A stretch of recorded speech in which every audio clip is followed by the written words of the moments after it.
সরকার দেশকে গৃহযুদ্ধের দিকে ঠেলে দিচ্ছে কিনা প্রশ্ন মির্জা ফখরুলের। দ্রুত জাতীয় নির্বাচন দিয়ে সংকট সমাধানের আহ্বান। সুষ্ঠু ভোট হলে জিতবে বিএনপি, বললেন তারেক রহমান।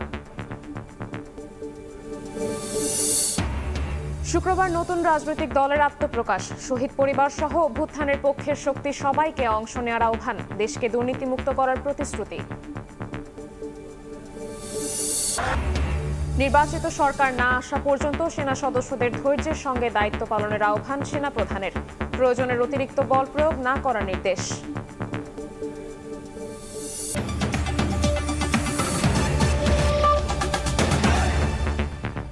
প্রবাসের সময়ের সঙ্গে আছি আমি শবনব নিবিড়। চলমান সংকটে সরকারের ব্যর্থতাকে দায়ী করেছেন বিএনপি মহাসচিব মির্জা ফখরুল ইসলাম আলমগীর।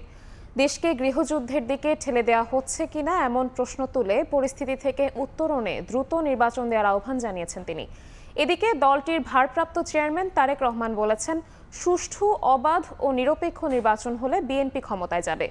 সংস্কার নিয়ে অবান্তর আলোচনায় মূল কাজ আড়াল হয়ে যাবে। দীর্ঘ ১৬ বছর পর খুলনা মহানগর দক্ষিণ বিএনপির সম্মেলন। জেলা সার্কিট হাউস মাঠে সকাল থেকেই ঢল নামে নেতাকর্মীদের। ব্যানার হাতে, স্লোগানে মিছিল নিয়ে তারা যোগ দেন কাউন্সিলে। উৎসবের নগরীতে পরিণত হয় খুলনা মহানগর। আয়োজিত আজকের এই কাউন্সিল অনুষ্ঠানের যুক্তরাজ্য থেকে ভার্চুয়ালি যুক্ত হয়ে সম্মেলনে বক্তব্য দেন বিএনপির ভারপ্রাপ্ত চেয়ারম্যান তারেক রহমান। বলেন, সংস্কার নিয়ে অপ্রয়োজনীয় আলোচনায় আড়ালে চলে যাবে সরকারের মূল কাজ। নিরপেক্ষ নির্বাচন হলে জনগণের সমর্থনে বিএনপি ক্ষমতায় যাবে বলেও জানান তিনি। সংস্কার নিয়ে যদি আমরা প্রতিনিয়ত শুধু অবান্তর আলোচনা করতে থাকি, তাহলে আমাদের যে মূল কাজগুলো, এই কাজগুলো আমাদেরকে করতে হবে। আমরা যদি ভোটের অধিকারকে প্রতিষ্ঠিত করতে পারি, যেই খাদের কিনারায় বাংলাদেশ চলে গেছে, সেখান থেকে ধীরে ধীরে আমরা উঠিয়ে আনতে সক্ষম হব। এদিকে দ্রব্যমূল্য সহনীয় রাখা ও নির্বাচনী রোডম্যাপ ঘোষণা সহ বিভিন্ন দাবিতে ধামরাইয়ের যাত্রাবাড়ি মাঠে সমাবেশ করেছে ঢাকা জেলা বিএনপি। অংশ নেন বিপুল সংখ্যক নেতাকর্মী। সমাবেশের প্রধান অতিথি হিসেবে যোগ দেন বিএনপি মহাসচিব মির্জা ফখরুল ইসলাম আলমগীর।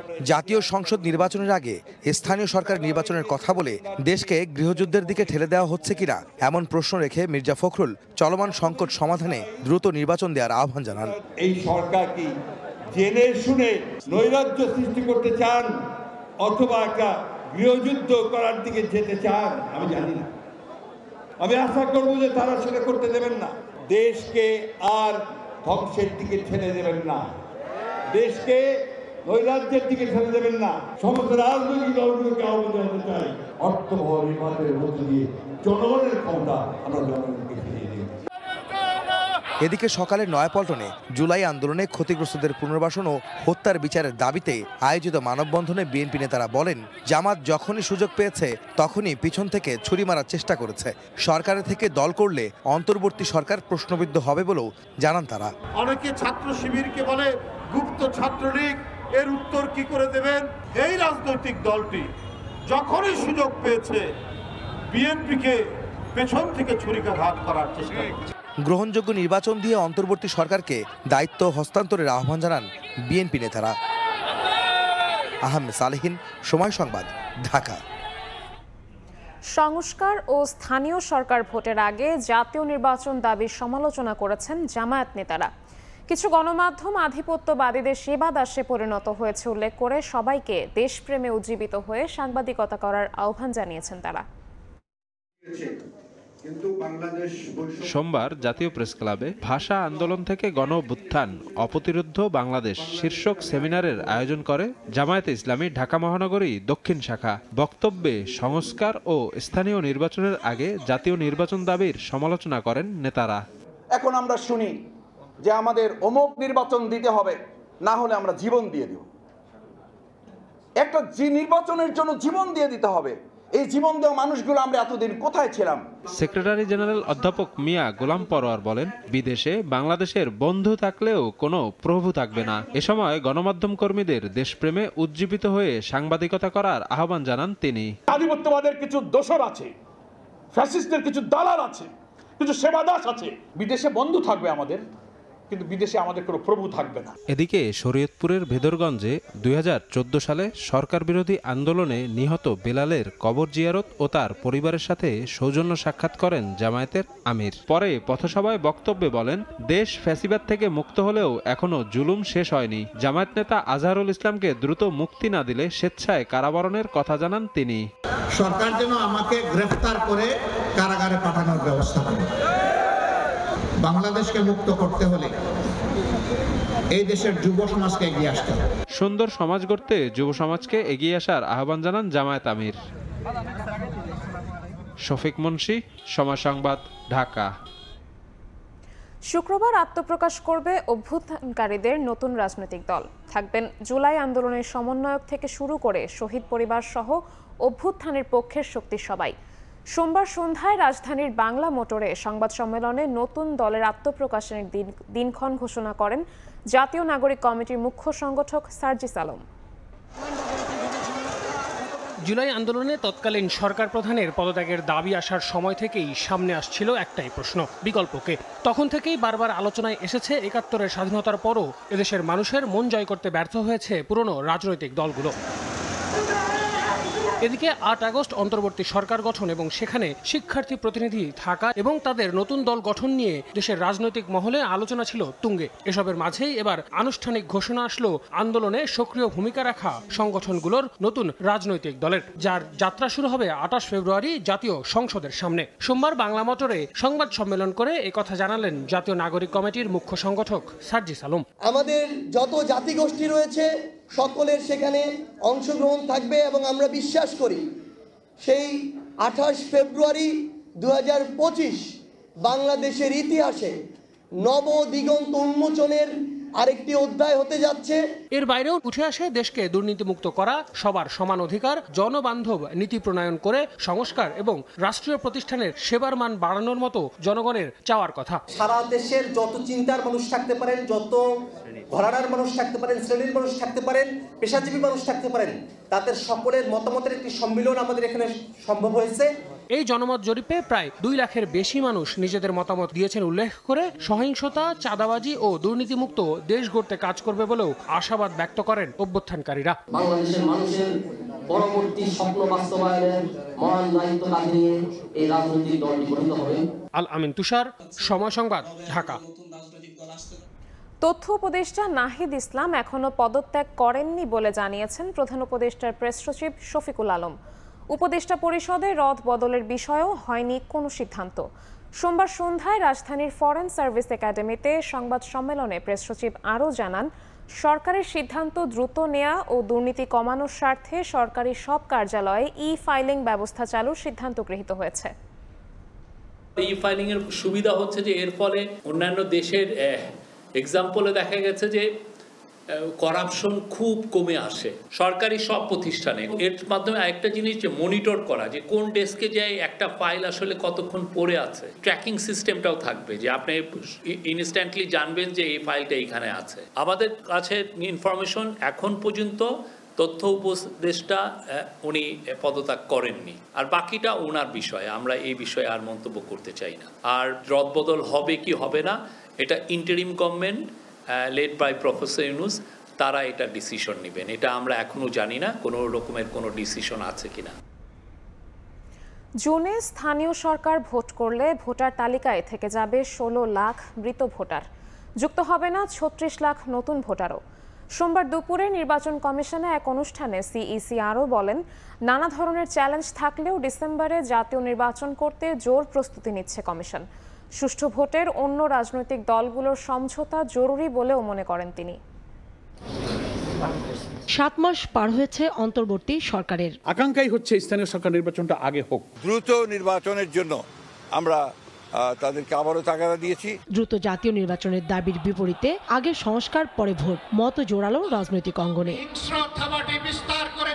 সোমবার নির্বাচন কমিশন বিটে কর্মরত সাংবাদিকদের সংগঠন আরএফইডির নবনির্বাচিত কমিটির দায়িত্ব গ্রহণ ও বিদায়ী কমিটির সংবর্ধনা অনুষ্ঠানে সিএসি বলেন, সুষ্ঠু নির্বাচনের জন্য রাজনৈতিক দলগুলোর সমঝোতা জরুরি। একটা ইলেকশন যখন হয় রাজনৈতিক সমঝোতা হলে ভালো, সবাই প্রত্যাশা করে একটা রাজনৈতিক সমঝোতা, কারণ একটা বিরাট একটা বিপ্লবের মধ্যে দিয়ে এই পরিবর্তনটা এসছে এবং সুষ্ঠু ভোটের ব্যাপারে আমি কোনো দ্বিমত দেখি না কাউরে, এবং আমরা সর্বশক্তি দিয়ে আমরা কাজ এগিয়ে নিয়ে যাব। আসছে জুনের মধ্যেই স্থানীয় সরকারের ভোট করা সম্ভব। সংস্কার কমিশনের এ মতামতের বিষয়ে তিনি বলেন, ত্রুটিপূর্ণ ভোটার তালিকা নিয়ে নির্বাচন করতে হবে। 16 লক্ষ মৃত ভোটার নিয়ে করা সম্ভব, তারপরে 35 লক্ষ যারা লেফট আউট ভোটার ছিল ওদেরকে বাদ দিয়ে করলে সম্ভব, যে নতুন যারা ভোটার হলো তাদেরকে বাদ দিয়ে করবো। ভোটার লিস্ট আমার ফাইনাল হবে আমাদের প্ল্যান অনুযায়ী জুন মাসের শেষে। সিএসি জানান, ত্রাণের জন্য রোহিঙ্গা তালিকায় নাম দিয়েছেন কক্সবাজার অঞ্চলের অনেকে। সহায়তা কমে যাওয়ায় এখন এনআইডি পেতে যাচ্ছেন তারা, জানিয়ে তৈরি হয়েছে জটিলতা। উকিয়া টেকনাফের প্রচুর লোক ওরা ইউএনএইচসিআর এর মধ্যে নাম লিখিয়ে তাদের তথ্য ভান্ডারে রোহিঙ্গা হিসাবে নিজেদেরকে রেজিস্টার্ড করে ফেলেছে। এদিকে যখন এনআইডি করতে আসছে আমাদের এখানে যখন ক্রস ম্যাচিং করে ওরা আটকে যাচ্ছে, তারা এখন বাংলাদেশি হতে পারতেছে না।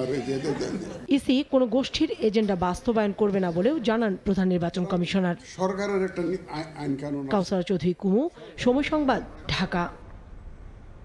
সরকার পতন পরবর্তী মাসগুলোতে রাষ্ট্র সংস্কার বিষয়ে বিভিন্ন উদ্যোগ নেওয়া হলেও তা বাস্তবায়নে রাজনৈতিক দলগুলোর পাশাপাশি সাধারণ মানুষের সদিচ্ছার অভাব রয়েছে বলে মনে করছেন অন্তর্বর্তীকালীন সরকারের আইন, বিচার ও সংসদ বিষয়ক উপদেষ্টা ডক্টর আসিফ নজরুল। সোমবার দুপুরে ঢাকা বিশ্ববিদ্যালয়ে এক সেমিনারে তিনি এই মন্তব্য করেন। আমাদেরকে গুলি করেছে, এই পুলিশরাই এখনো ডিউটি করছে। ঢাকা বিশ্ববিদ্যালয়ের সমাজবিজ্ঞান অনুষদের রাষ্ট্র সংস্কারে বিশ্ববিদ্যালয়ের শিক্ষার্থীদের ভাবনা ও প্রত্যাশা শীর্ষক সেমিনারে উঠে আসে সংস্কার বিষয়ক বিভিন্ন প্রেক্ষাপট ও প্রতিবন্ধকতার কথা। এতে অংশ নিয়ে শিক্ষার্থীরা বলেন, অন্তর্বর্তীকালীন সরকারকে জনপ্রশাসন ও বিচার ব্যবস্থা ঢেলে সাজাতে হবে, একই সঙ্গে সরকারকে হতে হবে জনবান্ধব। এতে অংশ নিয়ে বক্তারা বলেন, নির্বাচনের পর যারা ক্ষমতায় আসবেন তারা যদি আন্তরিক না হন তবে যতই সংস্কার প্রতিবেদন করা হোক না কেন তা বাস্তবায়ন হবে না। যা কিছু দেখেছি গত 11 বছরে বা 15 বছরে বা 17 বছরে কিংবা 54 বছর ধরে, সেখানে সবচাইতে মেজর ফেইলিয়ার হয়েছে ইনস্টিটিউশনগুলোর। এটা বিশ্ববিদ্যালয় হতে পারে, দুদক হতে পারে, হাইকোর্ট হতে পারে, সেখানে নিয়ম কি মানা হচ্ছে কিনা। একটা রাষ্ট্রে নাগরিকের চেয়ে গুরুত্বপূর্ণ পদ নেই, যেখানে সচেতন, সোচ্চার এবং সংগঠিত নাগরিক এবং যারা অতন্দ্র প্রহরী ভূমিকা পালন করে, সেখানে কিন্তু অন্যায় হয় না। রাজনৈতিক দলের যদি গণতন্ত্র না থাকে, গণতান্ত্রিক চর্চা না থাকে, গণতন্ত্রের মূল্যবোধ না থাকে, তাহলে যত সংস্কার করি না কেন সেটা কিন্তু বাস্তবায়িত হবে না। আইন উপদেষ্টা ডক্টর আসিফ নজরুল বলেন, ছোট ছোট কিছু সংস্কার জাতীয় নির্বাচনের আগে করা হবে, তবে সংস্কারের ক্ষেত্রে শুধু গুটি কয়েক রাজনৈতিক দলের নয়, সাধারণ মানুষেরও সদিচ্ছার অভাব রয়েছে। রাজনৈতিক দলগুলো 30%, 40%, 10%, 5% মানুষকে রিপ্রেজেন্ট করে। সব যদি রাজনৈতিক দলের সদিচ্ছার অভাব থাকে তাহলে আমাদের জনগণেরই সদিচ্ছার অভাব আছে। উচ্চারণ করা খুব সোজা, কিন্তু এটা চাই ওইটা চাই, আমিও বহু কিছু উচ্চারণ করতাম। যখন করতে যায় মানুষ কত রকম যে বাধা আসে। কিছু সংস্কার আছে যেটা রাজনৈতিক দলের ক্ষমতা ভাগাভাগির প্রশ্ন, সেগুলিতে তারা খুব সেন্সিটিভ থাকে। অন্য যেগুলি জনকল্যাণমূলক, এটা নিয়ে কিন্তু তারা অত মাথা ঘামায় না। সংস্কার বাস্তবায়নের তাগাদা থেকে শিক্ষার্থীরা যদি সরে যায় তবে কোনো প্রস্তাবই বাস্তবায়ন সম্ভব নয় বলে মন্তব্য করেন বক্তারা। তাসনিয়া নিশাত মিম, সময় সংবাদ, ঢাকা। দেশের আইনশৃঙ্খলা পরিস্থিতি সন্তোষজনক, তবে আরও ভালো করার অবকাশ রয়েছে। দ্রুতই মিলবে ফলাফল। আইনশৃঙ্খলার উন্নয়নে সচিবালয়ে কোর কমিটির বৈঠক শেষে এ কথা বলেন স্বরাষ্ট্র উপদেষ্টা। এদিকে রাজশাহীতে আইজিপি জানান, ডাকাতি, ছিনতাই রোধে একযোগে মাঠে নামছে র্যাব, এটিইউ ও ডিএমপি। ক্রমবর্ধমান এসব অপরাধমূলক কার্যকলাপ, রাজনৈতিক অস্থিরতা এবং সন্ত্রাসী হামলার আশঙ্কার অভিযোগ রয়েছে সাধারণ নাগরিকদেরও। সারা দেশের আইনশৃঙ্খলা নিয়ন্ত্রণে অপারেশন ডেভিল হান্টের মধ্যেই হরহামেশা ঘটছে এমন ঘটনা। এমন পরিস্থিতিতে আইন শৃঙ্খলার উন্নয়নে সোমবার দুপুরে সচিবালয়ে বসে কোর কমিটির জরুরি বৈঠক। এতে যোগ দেন কয়েকজন উপদেষ্টা সহ পুলিশ, র্যাব ও গোয়েন্দা সংস্থার ঊর্ধ্বতন কর্মকর্তা। বৈঠক শেষে প্রধান উপদেষ্টার প্রেস সচিব জানান, আইন শৃঙ্খলা নিয়ন্ত্রণে বাড়ানো হচ্ছে পুলিশের পেট্রোল, পাশাপাশি বিভিন্ন স্থানে চেকপোস্ট স্থাপন ও যৌথ বাহিনীর টহল জোরদার করা হচ্ছে। আইন শৃঙ্খলা পরিস্থিতি কিছুটা অবনতি হয়েছে, সেই সমস্ত জায়গায় আমরা পেট্রোল বাড়াবো। পুলিশ এবং মিলিটারি, অনেক ক্ষেত্রে নেভি, বিজিবি, এরা সবাই একসাথে কম্বাইন্ড পেট্রোল হবে এবং অনেকগুলো জায়গায় চেকপোস্টের বসানো হবে। আইন শৃঙ্খলা পরিস্থিতি এখনও সন্তোষজনক দাবি করে স্বরাষ্ট্র উপদেষ্টা বলেন, সন্ধ্যা থেকেই আরও তৎপর হচ্ছে আইন শৃঙ্খলা বাহিনী। আমি বলবো আইন শৃঙ্খলা পরিস্থিতি স্যাটিসফ্যাক্টরি, বাট এটা উন্নতি করার অবকাশ রয়ে গেছে। ছোটখাটো ঘটনা এটা সবসময় আগেও ঘটছে, ভবিষ্যতে যেন না ঘটে এই জন্য আমরা কি ব্যবস্থা নেওয়া যায় এই ব্যাপারে আমাদের আলোচনা হয়েছে। রাত্রে দেখবেন যে তাদের অ্যাক্টিভিটিস অনেক বেড়ে গেছে। এদিকে রাজশাহীতে আইজিপি জানান, ছিনতাই রোধে মাঠে নামছে আইন শৃঙ্খলা বাহিনীর 3টি ইউনিট। আর ব্যর্থতা স্বীকার করে আইন উপদেষ্টা জানান, আইন শৃঙ্খলা পরিস্থিতির উন্নয়নে চেষ্টার কমতি নেই সরকারের। ইন্টেন্সিভ পেট্রোল প্রোগ্রাম নিয়েছে, আজকের থেকে এটা বাস্তবায়িত হবে আশা করি। আমরা দেখি এইভাবে উন্নতি হয় কিনা, না হয় আমাদের অন্য স্ট্র্যাটেজি নিতে হবে। ধ্বংসপ্রাপ্ত কিছু প্রতিষ্ঠান নিয়ে কাজ করছি, বিশেষ করে পুলিশ প্রশাসন। আমাদের ব্যর্থতা আছে, এটা অস্বীকার করার কোনো রকম উপায় নাই, কিন্তু আপনাদেরকে একটা জিনিস বলতে চাই, আমাদের এই ব্যর্থতা উত্তরণের জন্য প্রচণ্ড তাড়না এবং চেষ্টা আছে। এরপরও পরিস্থিতির উন্নতি না হলে ভিন্ন পরিকল্পনা নেয়ার কথা জানান পুলিশ মহাপরিদর্শক। প্রসূন আশিস, সময় সংবাদ, ঢাকা। ধর্ষণ ও নারী নিপীড়ন বন্ধে কার্যকর পদক্ষেপ গ্রহণ ও ধর্ষকের সর্বোচ্চ শাস্তি নিশ্চিত করার দাবিতে প্রতিবাদ মিছিল ও বিক্ষোভ করেছেন ঢাকা বিশ্ববিদ্যালয়ের নারী শিক্ষার্থীরা। সোমবার সন্ধ্যায় ঢাকা বিশ্ববিদ্যালয়ের রাজু ভাস্কর্যের সামনে কর্মসূচি পালন করেন তারা। এ সময় সাম্প্রতিক সময়ে কয়েকটি ঘটনার প্রতিবাদ জানিয়ে ধর্ষকের বিচার করতে বিশেষ ট্রাইব্যুনাল গঠনের দাবি জানান তারা। বলেন, ধর্ষণের বিচার করতে গিয়ে নারীর পোশাক নিয়ে যেন কথা শুনতে না হয়। ধর্ষণের দ্রুত বিচার না করলে ফেব্রুয়ারিতে কঠোর কর্মসূচি দেওয়ার হুঁশিয়ারি দেন তারা।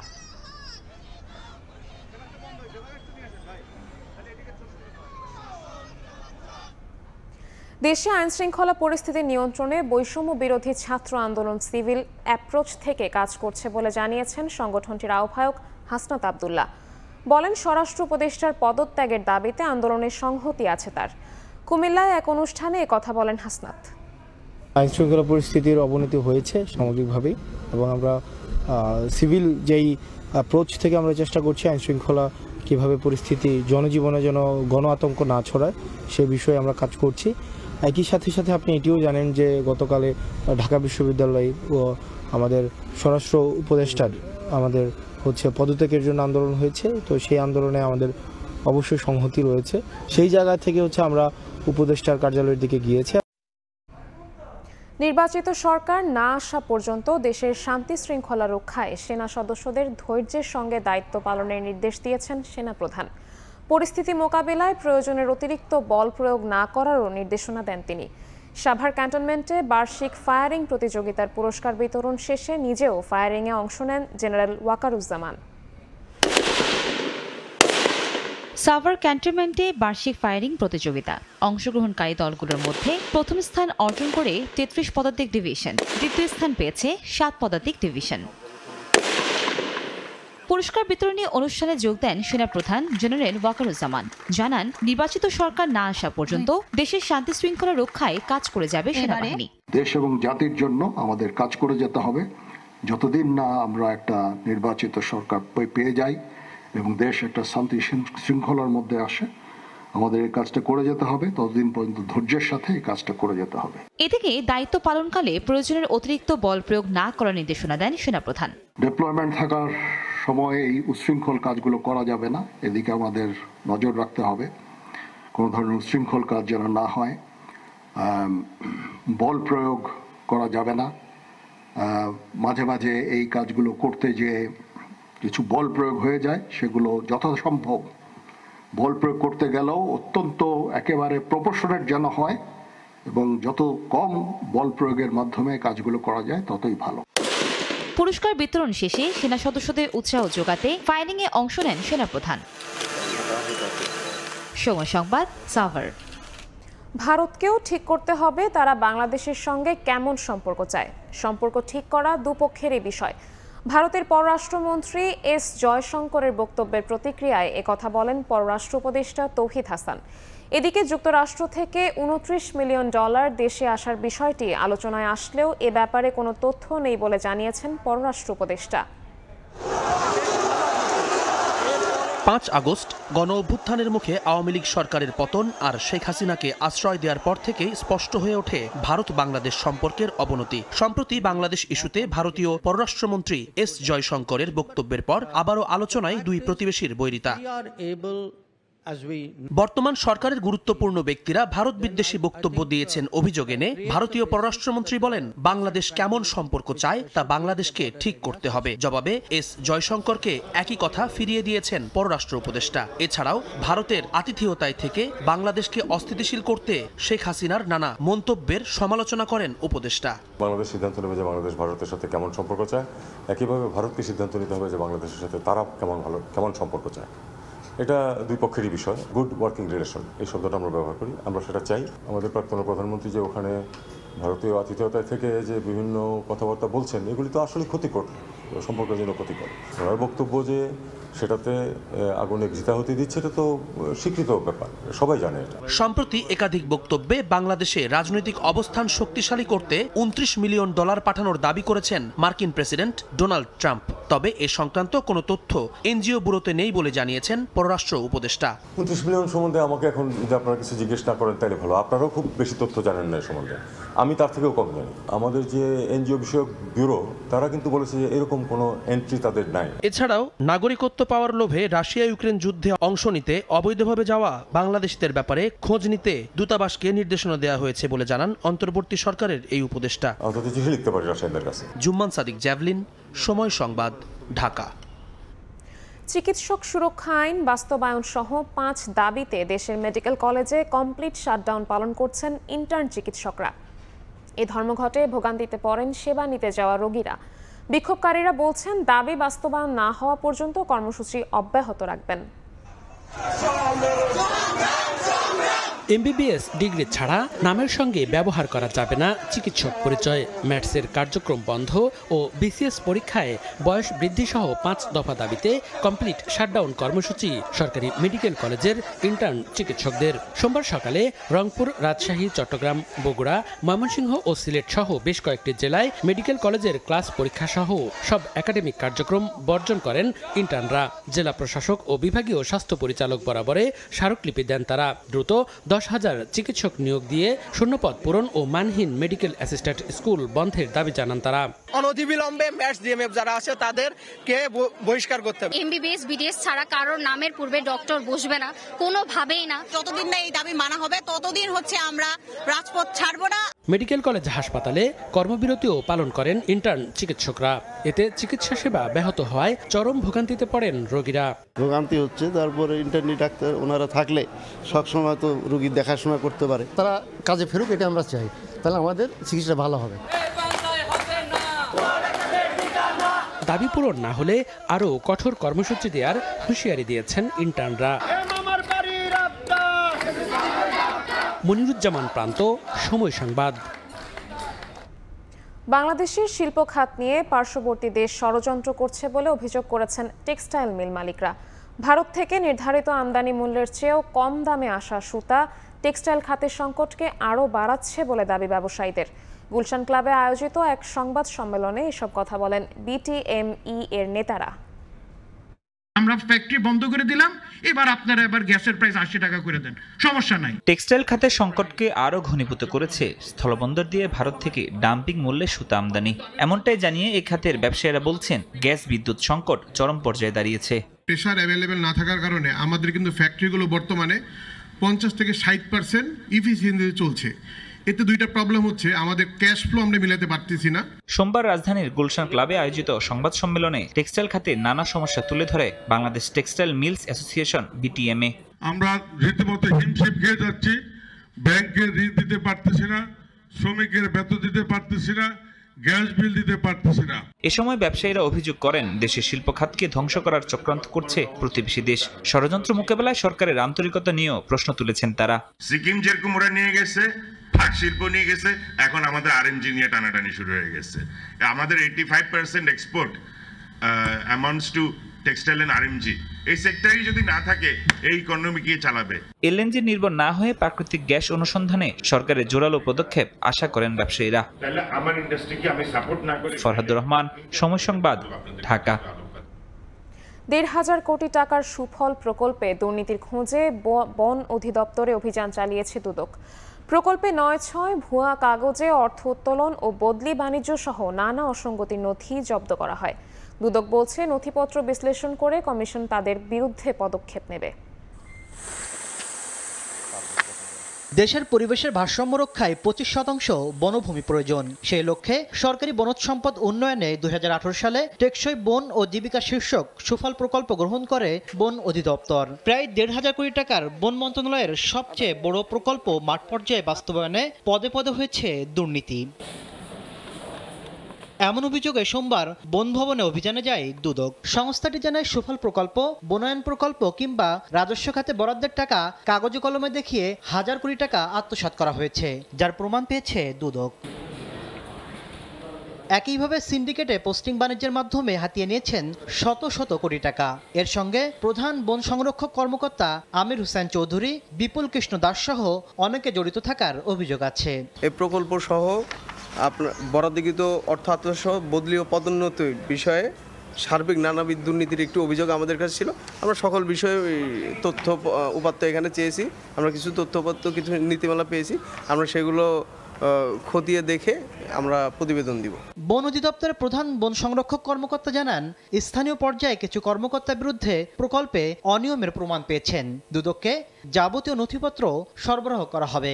অনিয়মের মানে সামগ্রিকভাবে তো বলা যাবে না, এটা তো ধরেন অনিয়মটা হচ্ছে একেবারেই ব্যক্তি বিশেষ, ঠিক আছে? এটা কোনো গোষ্ঠীরও বিষয় না। যে ব্যক্তি এটার সাথে জড়িত ছিল উনি সাসপেন্ড হয়েছেন, উনি বিভাগীয় মামলা হয়েছে, শাস্তি হয়েছে।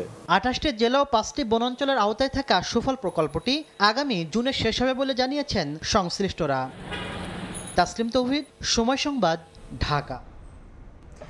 ইউরোপের একেবারে উত্তর প্রান্তের দেশ ফিনল্যান্ড সুখী দেশের তালিকায় বরাবরই শীর্ষ অবস্থানে। গবেষকরা বলছেন, এখানে শিক্ষা, ধর্ম ও রাজনীতি সমান তালে চলে, পরিপূরক একে অন্যের। এই তিনটি ক্ষেত্রে সাংঘর্ষিকতা না থাকায় সব দিক থেকেই এগিয়ে দেশটি। ফিনল্যান্ড থেকে মহিউদ্দিন মধুর রিপোর্ট।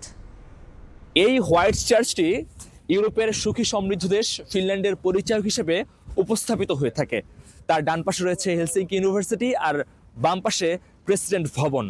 বলা হয়ে থাকে এখানে ধর্ম, শিক্ষা আর রাজনীতি একই সাথে চলে এবং এই তিনটি ভবন একটি আইকনিক মিশেলে উপস্থাপিত হয়ে থাকে ফিনল্যান্ডের জন্য। ফিনল্যান্ডের রাষ্ট্রীয় সব কার্যক্রম শুরু হয় চার্চকে কেন্দ্র করে। দেশটির স্বাধীনতা দিবসের আয়োজন থেকে শুরু করে অন্যান্য আনুষ্ঠানিকতাও চলে এই হোয়াইট চার্চে। অর্থাৎ দেশটিতে ধর্মের সঙ্গে রাজনীতির রয়েছে মেলবন্ধন। ধর্ম, শিক্ষা এবং রাষ্ট্র ব্যবস্থা, গণতান্ত্রিক সিস্টেম কিন্তু একসাথে হাতে হাত নিয়ে কাজ করে, কারো বিরুদ্ধে কেউ অ্যান্টাগনিস্ট না।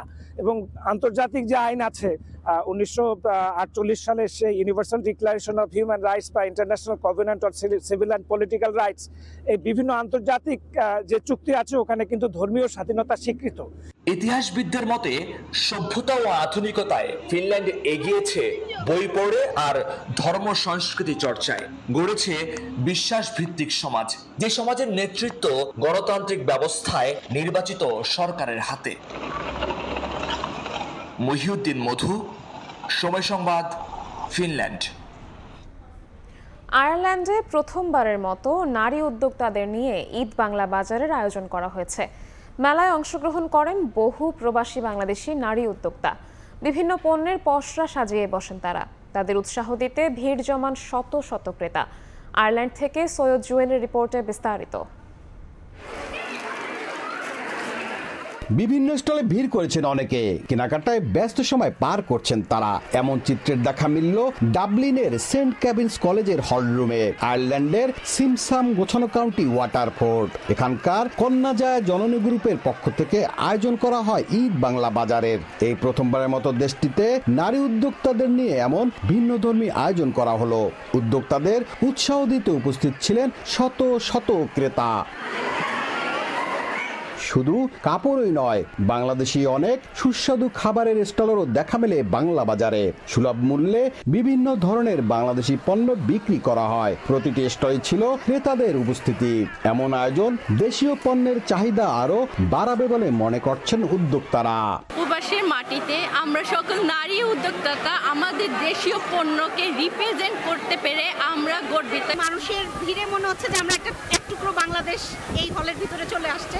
এখানে আসলে এরকম মেলা আমাদের দেশি পণ্যের জন্য মানে খুবই, আমার কাছে মনে হয় খুবই ইম্পর্টেন্ট। এখানে বেড়ে ওঠা নতুন প্রজন্মরাও এমন আয়োজন দেখে দারুণ উৎসাহ পেয়েছে। এটা একটা গেট টুগেদারের মতন, মানুষ অনেক দূরে থেকে আসে এই গেট টুগেদারের জন্য, উই ক্যান মেক ফ্রেন্ডস। মাঝে মাঝে হওয়া দরকার। অনেক জামা কাপড় কিনলাম বাঙালি, দেন অনেক কিছু খেলাম। দেশীয় পণ্যের প্রসার করার পাশাপাশি নারী উদ্যোক্তাদের এগিয়ে নিতে এই আয়োজন করা হয়েছে বলে জানান আয়োজকরা। আগামীতে আরো বড় পরিসরে এমন আয়োজন নিয়ে হাজির হওয়ার কথা জানান তারা। আয়ারল্যান্ডে অনেক বাঙালি উদ্যোক্তা মহিলা ভাবিরা আছেন, তাদেরকে উৎসাহ দেওয়ার জন্য এই প্রোগ্রামটা অনুষ্ঠিত হতে যাচ্ছে। ইনশাআল্লাহ ফিউচারে আরো বড় পরিসরে আরো সাকসেসফুল করব আমরা। সব মিলিয়ে 21 জন নারী উদ্যোক্তা অংশ নিয়েছিলেন এই আয়োজনে। আয়ারল্যান্ডের এই কন্যা জননীর এমন আয়োজনে এখানে নারী উদ্যোক্তারা যেমন একদিকে উৎসাহিত হচ্ছেন, পাশাপাশি নতুন উদ্যোক্তাও সৃষ্টি হচ্ছে, বাড়ছে দেশীয় পণ্যের প্রচার। এতে করে আগামী দিনে বাংলাদেশের অর্থনীতিতে একটু হলেও যোগ হবে তাদের কন্ট্রিবিউশন। সৈয়দ জুয়েল, সময় সংবাদ, আয়ারল্যান্ড। অস্ট্রেলিয়ার বাংলাদেশি অধ্যুষিত এলাকা ক্যাম্পবেল টাউনে প্রথমবারের মতো দিনব্যাপী অমর একুশে বইমেলার আয়োজন করা হয়েছে। স্থানীয় কাউন্সিলরের সার্বিক সহযোগিতায় বাঙালির প্রাণের এ মেলা প্রথম প্রচেষ্টাতেই ব্যাপক সাড়া ফেলেছে। অস্ট্রেলিয়া থেকে এসএম আমিনুল রুবেলের রিপোর্ট। আন্তর্জাতিক মাতৃভাষা দিবসের সম্মানে সপ্তাহান্তে অস্ট্রেলিয়ার সিডনির বাংলাদেশি অধ্যুষিত এলাকা এঙ্গেলবার্নে প্রথমবারের মতো আয়োজিত হলো অমর একুশে বইমেলা। সিটি কাউন্সিলের সহযোগিতায় সাবকন্টিনেন্ট ফ্রেন্ডস অফ ক্যাম্পবেলটাউন দিনব্যাপী এই বইমেলার আয়োজন করে। দিনের শুরুতে প্রভাত ফেরি ও অস্থায়ী শহীদ মিনারে পুষ্পস্তবক অর্পণের মধ্য দিয়ে মেলার কার্যক্রম শুরু হয়। মেলায় দেশি বিদেশি বেশ কয়েকটি বইয়ের স্টল ও দেশি হরেক রকমের খাবারের স্টল অংশগ্রহণ করে। প্রতিটি স্টল বাংলা ভাষার ও আন্তর্জাতিক সমাদৃত নানান বই দিয়ে সাজানো হয়। প্রথমবারের মতো এই এলাকায় মেলা আয়োজিত হলেও প্রবাসী বাংলাদেশিদের মধ্যে ব্যাপক সাড়া ফেলে। বিশেষ করে প্রচুর নতুন প্রজন্মের বাংলাদেশি শিশুরা বাংলা ভাষা ও সংস্কৃতির সাথে পরিচিত হতে বাবা মায়ের সাথে বইমেলা উপভোগ করে। স্থানীয় শিল্পীরা সারাদিন ব্যাপী দেশাত্মবোধক গান, নাচ, আবৃত্তি পরিবেশন করে দর্শকদের মনোরঞ্জন করেন। বাংলাদেশের সাথে সাথে আমার অস্ট্রেলিয়াতেও মার্শাল্লাহ বেশ পাঠক গড়ে উঠেছে। ক্যাম্পবেলটাউন এলাকা এখন সিডনিতে এক বড় বাঙালি অধ্যুষিত এলাকা এবং সেখানে একটা বই মেলার প্রয়োজনীয়তা অনেক দিন ধরেই সবাই বলছিল। এবছর আমরা সাহস করে সেটা শুরু করেছি। গত 10-15 বছর ধরে এই বই পড়া, বই আন্দোলনের সাথে রয়েছে। আমরা চাই আমাদের একটা মনুমেন্ট হোক। লাস্ট 8 বছর ধরে এটা নিয়ে আমি কাজ করতেছি, তো আমি আশা করি ইনশাআল্লাহ আমাদের এই মনুমেন্ট এই বছরের ভিতরেই হবে। উল্লেখ্য, ক্যাম্পবেলটাউন এলাকায় অস্ট্রেলিয়ার সবচেয়ে বেশি বাংলাদেশি বংশোদ্ভূত অস্ট্রেলিয়ান শিশুদের বসবাস। সম্প্রতি এই এলাকায় 3 জন বাংলাদেশি কাউন্সিলর নির্বাচিত হয়েছেন। এছাড়া এখানে নির্মিত হতে যাচ্ছে স্থায়ী শহীদ মিনার। এসএম আমিনুল রুবেল, সময় সংবাদ, অস্ট্রেলিয়া। সৌদি আরবের রিয়াদে নানা কর্মসূচির মধ্য দিয়ে যথাযোগ্য মর্যাদায় আন্তর্জাতিক মাতৃভাষা দিবস পালন করা হয়েছে। দূতাবাসের অডিটোরিয়ামে বিভিন্ন দেশের রাষ্ট্রদূত ও কূটনৈতিকদের নিয়ে এক আলোচনা সভা ও সাংস্কৃতিক অনুষ্ঠানের আয়োজন করা হয়। অনুষ্ঠানে স্বাগত বক্তব্য দেন সৌদি আরবে নিযুক্ত বাংলাদেশের রাষ্ট্রদূত মোহাম্মদ দেলওয়ার হোসেন। এছাড়া বিশেষ অতিথি শ্রীলঙ্কার রাষ্ট্রদূত ওমর লিব্বি আমের আজওয়াদ ও কূটনৈতিক কোরের ডিন জিবুতির রাষ্ট্রদূত দায়া আদ্দিন সাইদ বামাখারামা বক্তব্য প্রদান করেন। বিভিন্ন দেশের 10 জন রাষ্ট্রদূত সহ 40 জন কূটনীতিক এই অনুষ্ঠানে যোগদান করেন।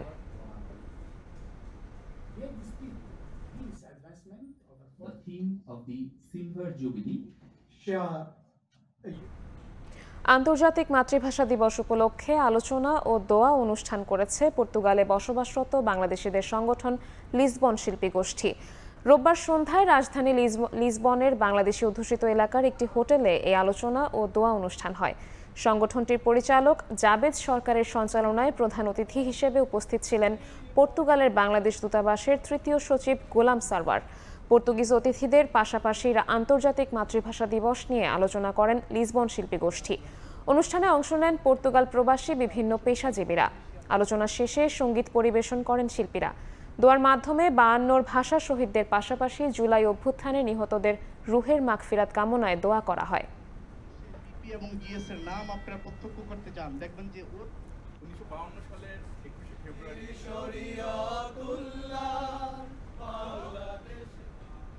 এ পর্যায়ে শীর্ষ সংবাদগুলো জানিয়ে দিচ্ছি আরও একবার। সরকার দেশকে গৃহযুদ্ধের দিকে ঠেলে দিচ্ছে কিনা প্রশ্ন মির্জা ফখরুলের। দ্রুত জাতীয় নির্বাচন দিয়ে সংকট সমাধানের আহ্বান। সুষ্ঠু ভোট হলে জিতবে বিএনপি বললেন তারেক রহমান। শুক্রবার নতুন রাজনৈতিক দলের আত্মপ্রকাশ। শহীদ পরিবার সহ অভ্যুত্থানের পক্ষের শক্তি সবাইকে অংশ নেওয়ার আহ্বান। দেশকে দুর্নীতিমুক্ত করার প্রতিশ্রুতি।